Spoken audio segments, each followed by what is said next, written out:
JFD, just fair and direct.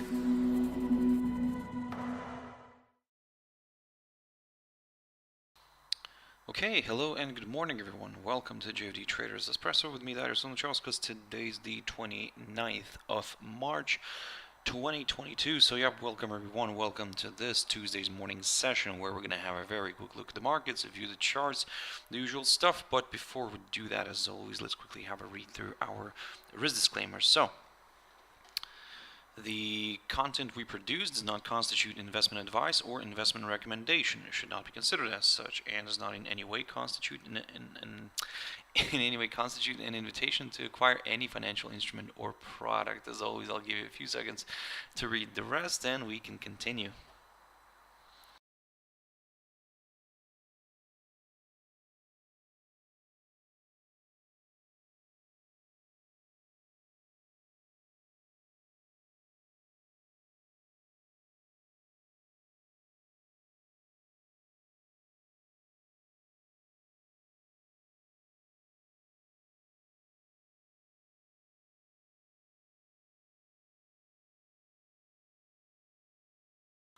Okay, so now then guys, just before we jump into the charts, as always, quick mentioning of our JFD YouTube channel, to which you can always subscribe to in order not to miss any of our upcoming videos, and of course our JFD Bank website, and specifically our JFD research page, which is also updated on a daily basis. So you have to check us out here on jfdbank.com and click on the research tab right there on the top. So now then, jumping into the charts, the first one on the pickup here is Nikkei 225, and yeah, the index pushed nicely to the upside, ended the session in positive territory, and also managed to break this downside line. So this gives a bit of positivity here right now for Nikkei, a little bit more positivity. However, of course, we're not rushing into anything yet. First of all, we'll get rid of this Fibonacci for now, because it seems that yes, the 200-day EMA did its job and provided good support. However, now in order to go for some higher levels, I would need to see a nice good push above that 28,339 level, somewhere around here, which is the high of last week. So a nice good push above that may open the door towards some higher levels, and especially maybe aiming for that 29,388 zone, which is the highest point of January of this year, or in other words, the current highest point of January. So yeah, that's what I'm going to be targeting if we do pop above that 28,339 level, which is the high of last week. Now, in terms of the downside, here I would say, yeah, if let's say suddenly this corrects below this 27,604 territory marked by the low of the 23rd of March, we could see a drop also below that 100-day EMA shown here as the green line, and maybe this could lead to a bit of a larger correction to the downside, and where we could aim for this this upside line taken from the low of the 9th of March, and then we'll take it from there. But at the moment, guys, I mean, like I said, let's see how this is going to play out. Certainly we will keep an eye on the European and the US indices as well, because if those suddenly, let's say, correct to the downside, then well, we might see Nikkei maybe following suit as well. But again, let's not rush into conclusions yet. First, like I said, let's keep an eye on some of these hurdles, and then we'll take it from there. Shanghai Composite, so a bit of a rebound here, however, not much in positive territories, but still in positive territory, so in a way that's okay still. But again, the analysis does not change from my previous one. So for the upside, I'm still watching and waiting for maybe a push above this barrier, this 3,280 zone. For the downside, I would need to see a drop below that 3,177-78 territory, somewhere around here, basically below this highlighted area. And then, yeah, we could go for lower levels. DAX, the German index, and yeah, this one did make its way higher yesterday, pushed above this barrier. There we go, this 14,553. I talked about this level yesterday, but as you can see, it failed to stay above it. And if we take a look at the cash index is now trying to go higher, and to be honest, it is now pushing above this hurdle. So Now the big question here is for me, what will happen with this downside line taken from the high of the 5th of January? And yeah, if this gets broken, then yes, certainly I'll go for some higher levels, at least I would say I'll go for a possible test of that 200-day EMA. Now in terms of the downside, well, it's pretty straightforward. We still need to see a drop somewhere below that 14,100 territory, somewhere around here. If we do get that drop, then yep, we'll go for a move to the downside here, and then we will take it from there. So basically, the same analysis is valid. So yeah, let's see. Like I said, let's see for now how this is going to play out. But at the moment, yeah, I'm leaning towards the upside. However, I will get even more comfortable with the upside if we get that drop. That break through this downside line. Now the S&P 500. So yesterday it managed to stay in positive territory, so that's good news. Looking at this picture here, if you remember, I talked about this barrier right there, this 4,417 zone. I said that if this gets broken, I will aim for that 100-day EMA, and if that gets cleared, well, I mean, I will go further north, where my next target will be this 4,595 zone. So let me just shift this this line here a little bit. I'll put it here somewhere right now. But at the moment, like I said, I'm aiming for this hurdle. I want to see what's going to happen here, if it's going to get a hold up or not. If it does, then maybe a bit of a retracement here could be possible. Maybe something like this could be possible. Yeah. At the moment, you can't really, like I said, do much here. For the sellers, I would say it's a very tricky one, unless some sort of a headline comes out that, you know, brings the total kind of all the markets down. Then yeah, that's, you know. But at the moment, technically, it's looking quite positive still. And like I said, but I'm aiming for that 4,595 level, maybe even the 600 zone. Again, depending on how this is gonna perform, but at the moment I'm aiming for that hurdle, and then I'm gonna take it from there.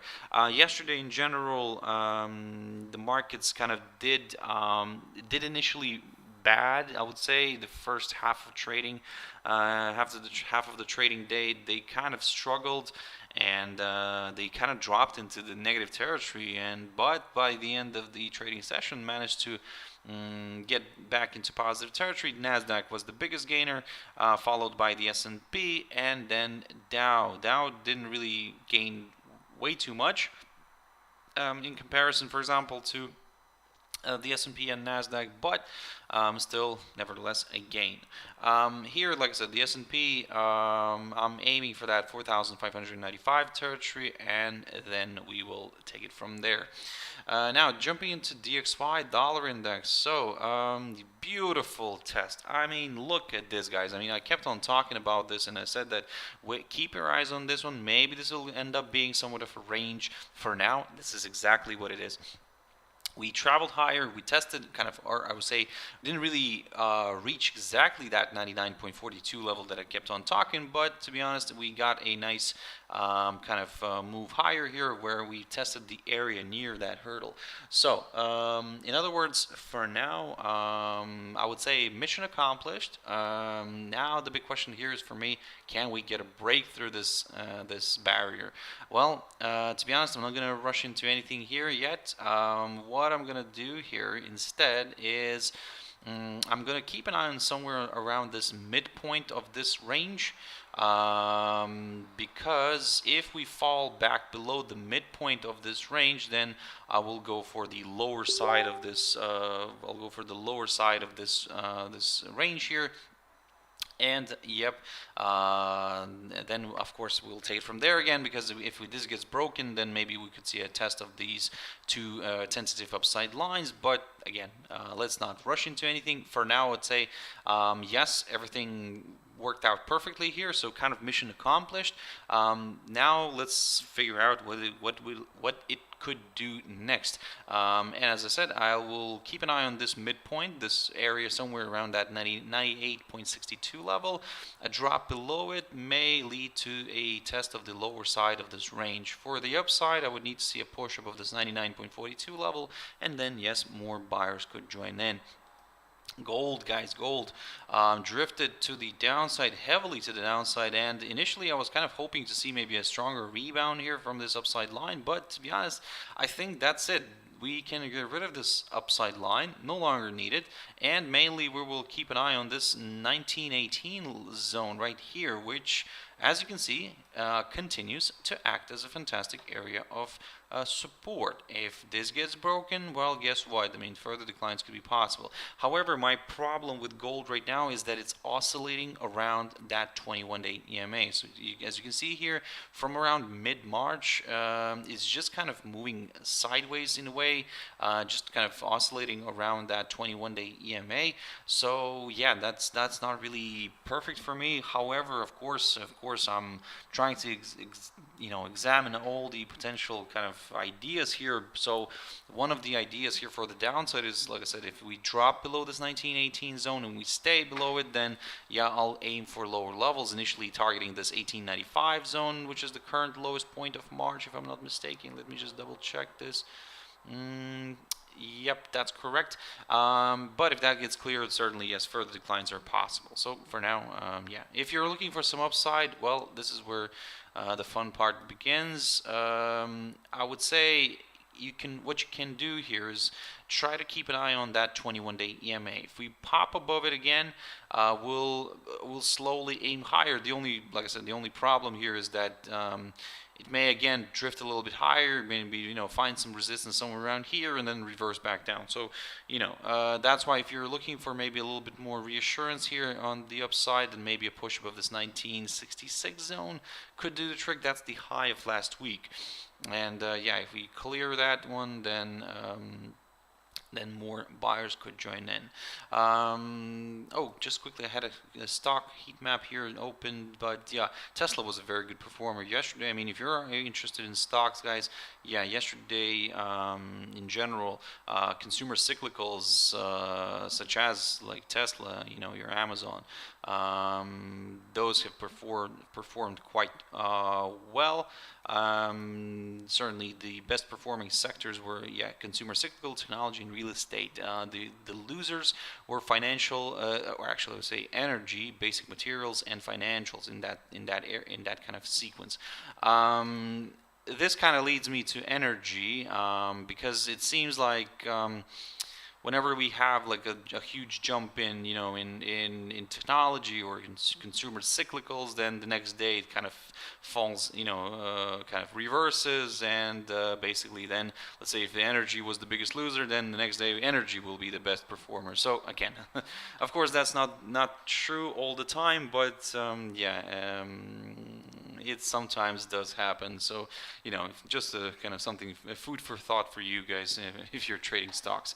Now, U.S. oil, coming back to the energy. So yeah, it drifted to the downside, and this is where kind of don't really take it with a pinch of salt what I just said around stocks, because again, looking at this picture, we saw oil drifting heavily to the downside, and of course that's clearly a good indication of why the energy stocks didn't do well. And yeah, we dropped below that 107.12 zone. I talked about this level, if you remember, and I said that if we fall below this, then I'll go for lower levels, especially if it also falls below that 21-day EMA. And as you can see here, this morning we did have a bit of a corrective move higher. However, that 21-day EMA is doing its job in providing good resistance. Now, given that we had already kind of dropped nicely here, and that we saw a bit of a retracement here, I would say if it continues to trade below that 21-day EMA, then yeah, we could maybe see another move lower. If you are a little bit on the skeptical side, of course, then you can wait for a drop of below yesterday's low near the 102.87, just to be a little bit more on the safe side. For the upside, I will stick to my 115 territory, somewhere around here, above that 114.79 level that I kept, I have marked here. but in general, the 115 zone, I'm still keeping an eye on it. We still have a few days left here of trading in March. Again, I want to see what's going to happen here. If we're not going to get any surprise moves back to the upside here, that's what I'm kind of watching right now. So yeah, long story short, if you're looking for some upside, at least wait for that push above the 115 zone. For the downside, I would say there is still a good chance for this one to drift lower. But again, keep your eyes on the 21-day EMA if you're a little bit more adventurous, and if you're a little bit more careful and cautious, keep your eyes on that 102.87 zone. Litecoins. So okay, so we broke the downside line. Okay, so that's fine, good for the bulls. We climbed above that 100-day EMA, so that's also fine for the bulls. And we're still kind of staying above that 100-day EMA. Shown here is the green line. So in a way, I would say everything's still kind of leaning towards the upside. And to be honest, I'm aiming for that 200-day EMA. And I talked about this, and I said that 144.07 area, or in general the 144 zone, that's what I'm targeting. And yeah, it perfectly coincides with the 200-day EMA. That level is the high of the, or should I say, the highest point of February of this year. So yeah, everything's kind of, like I said, pointing nicely to the upside. As long as we remain somewhere above this downside line, yes, I would say I'm still a little bit more comfortable with the upside. For the downside, and that's where I have drawn this level here, the 118.47. It coincides nicely with the 21-day EMA so far, and yeah, it also, like I said, if we drop below this would also bring the rate below the below this downside line. AUD, NZD, boom, guys, look at this. I mean, yesterday I talked about we were already kind of above this 1.0797 level. I said that my next target, if this works out nicely, is the 1.0876 level. Well, just look at this. I mean, boom, guys. I mean, this is the high of the 6th of April 2021. We managed to reach that area perfectly, and now we can see that, yeah, we are slightly correcting a little bit, slightly correcting lower, but it seems that we're still kind of looking quite positive here. So if you're looking for some, further upside, a break of this barrier is still required. Yes, everything is looking quite positive here, but again, just for that extra peace of mind, push above this barrier, yep, might do the trick. Because in a way, if you look at it from the shorter term perspective, you'll see kind of that this recent up move was quite a steep one, so maybe a bit of retracement could be possible. However, maybe not yet. So, but again, a confirmation break is needed. I cannot stress that enough. For the downside, I will take a very conservative approach and wait for a drop below this 1.0797 level here, and then go for lower levels. Quick update on Aud Jpy. Look at this, guys. I mean, yesterday I also talked about this one, and I said that if we pop above that 92.69 zone, I'll go for some higher levels. I'll aim for that 94.45 zone, which is the inside swing low of the 10th of June 2015. We didn't really, I think we fell shy by 10 pips, something like that. Just bear with me. Roughly around, yeah, something like 13 pips we fell shy of reaching that. However, okay, that's a good result. Now we're seeing a bit of a corrective move here to the downside. So yes, of course, ideally, I would like to see this one correcting lower. But let's again give it, like I said, let's see what's gonna happen today, because I don't want to rush into anything. And here, for example, let's say right now we have plenty of room for maybe a nice corrective move lower here, yeah, I would say the 23.6% retracement is roughly around that 91 zone, which is, perfect, a good potential target. But like I said, let's give it let's not rush into anything, because if, let's say, the equity markets are continuing to rally today, for example, then we could see Aud Jpy actually, pushing a bit to the upside, maybe not even going to the highs of yesterday, maybe kind of stopping somewhere around that 93 zone, something like that. But again, for me, like I said, for now, I want to see how this day is going to play out. If it's going to, move a little bit higher, but will fail to reach, let's say, the yesterday's high, then maybe that could be a good indication that we're ready for a bit of a setback here. And again, like I said, I'll keep an eye on the, on the equity world as well. NZD USD, I don't look at this one very often, but like as you can see, some of the lines that I've drawn here, I mean, some of them need to be adjusted. So this one probably we can redraw and put it as a tentative one right here. So it's going to become a medium tentative downside. Oh, actually not a medium, long-term now. The long-term tentative downside resistance line taken from the high of the 25th of February of last year. So we did get a nice pop initially. When I talked about this hurdle here, the 0.6860, I spoke about this level, as you can see here. I said that if we pop above it and we climb above that 200-day EMA, this could open the door towards higher levels. My next target will be this 0.6981, 82 zone. We managed to reach that, found a good resistance, then now we're drifting back down. My question here is, of course, is this. Will we get something like that? Will we get this hold up near that 200-day EMA? Or near this 0.6860 level? If we do get that, then yeah, we'll consider maybe something like this, like a rebound and a push towards this downside resistance line taken from the high of the 25th of February of 2021. If we drop below this highlighted territory, I will be very careful here, because this could result into a larger correction here to the downside, where we could end up testing this upside line taken from the low, the 28th of January.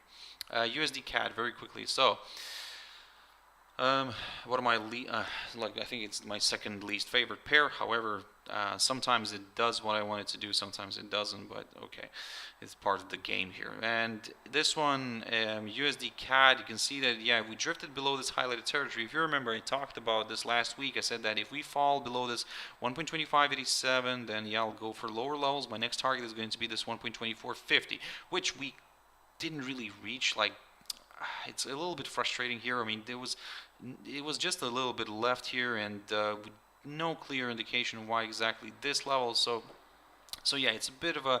I sometimes consider U.S. dollar against the Canadian dollar, its movement as a random walk movement. It just kind of moves randomly. So if you're managing to squeeze something out of this pair, congratulations to you guys. I mean, this is just like I said, this is just sometimes a little bit annoying. But okay, we have to take it as it is. So for example, here you can see it drifted lower, then corrected to the upside yesterday, but found good resistance near this hurdle that I talked about, this 1.2587, and then drifted back down. So what's next? To be honest, I would say it might just kind of trade around here somewhere, and I would say for the upside, if you're looking for some higher levels, then I would like to maybe see a push back above this hurdle, above that 1.2587. For the downside, I would like to see a drop below the low of last week, near the 1.2465 area, approximately around here. And but then we have this hurdle, the lowest point of January, so or the current lowest point of this year, which also could provide support. So to be honest, I'm just going to leave it here. But if this, let's say, if this whole area gets violated, now that's where it's going to become very interesting, because then we might end up seeing this one traveling all the way towards the lowest point of October of 2021. GBP CAD, very quickly on that one. And okay, so I haven't looked at this one for quite a while, as you can see by my downside line here, which I can redraw a little bit here and capture something like this. So it's a medium term, or actually no, short term tentative downside line, which is still in play. Again, where are we heading now? It seems that we are heading towards some of these levels right there. So the the low of the, or should I say, the low of the 8th of October of 2019, or the lowest point of October of 2019. That's roughly around that 1.62 zone, approximately around there. I mean, we do have other levels here, but again, I'll just pick up on the area just for now. At the moment, if you're looking for some downside, pretty straightforward. The drop below this yesterday's low could open the door towards that, and we could go, yes, for for those lower levels. But again, given that we had quite a decent decline here from the end of February, maybe a bit of a retracement here could be possible. However, we're not really getting that signal yet. So to be honest, it could continue, being in this free fall until it could reach that 1.62 area. So don't kind of exclude that idea. In general, if we break this downside line, then yeah, maybe we could start considering maybe a bit of a move to the upside. Now, Euro JPY, very quickly on this one. Finally, this has been a wow of a move. So now what can I do is, first of all, I'll probably get rid of all the drawings and I'll start fresh. So one thing for sure is I'll quickly mark this high, this 137.55 zone. That's what we've reached yesterday, and this low at the beginning of March. So in that period, look at this. I mean, this is just amazing, because if I will click on the monthly chart, you will see that, I mean, this is quite beautiful. Now, what we can do here is, I'm going to be also in a similar way as with oil. I want to see what's going to happen here, for example, with this hurdle, this 134.05 zone. Are we gonna drop by the end of this month, for example? Are we going to end up dropping back below this hurdle or not? If we do, maybe we could see a bit of a retracement here to the downside and going into next month. However, let's not rush into anything. First, like I said, I'll keep an eye on this. Let me just put this on the chart. I think that on the daily chart this looks a little bit better. So this 134.12 kind of gets skewed here a little bit, as I understood. So let's put it this way: this 134.10, let's meet somewhere in the middle. If it's gonna, if the pair is gonna drift back down and stay below it at the end of the month, then well, that's gonna be quite interesting. Like I said, could be quite interesting for the sellers. This level is not far from that 23.6% retracement. So at the moment, I would say I will be aiming for maybe a bit of a test of this 23.6% retracement on the Fibonacci. I want to see what's going to happen here, if it's going to get a hold up or not. But again, similar as with the Aud Jpy, just be very careful for today, guys. Like I said, let's see where this is going to shape up, and of course we'll keep an eye on the equity world as well. Quick update on Euro Aussie, a beautiful rebound from this area. I talked about this area yesterday. So this 1.4566 zone, 67. We did drift initially below it, but as you can see here, we drifted back up here, so we stayed above this. So if you're looking for further declines, guys, I mean, we need to see another drop below this hurdle. If it stays here for now, I'm just observing this one and taking as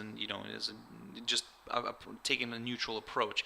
If we do break this downside line, now that's where it could become a little bit more interesting, and we could maybe consider a move higher then, because at the same time probably the pair would push above this 21-day EMA, which some buyers could see as a positive. So keep that in mind. So yeah, for now, long story short, guys, if you're looking for some upside on this one, then well, at least wait for a break of this downside line and a push above that 21-day EMA. This whole area here, for me, just going to be a neutral one. I'm just going to observe the price action. And finally, EURUSD.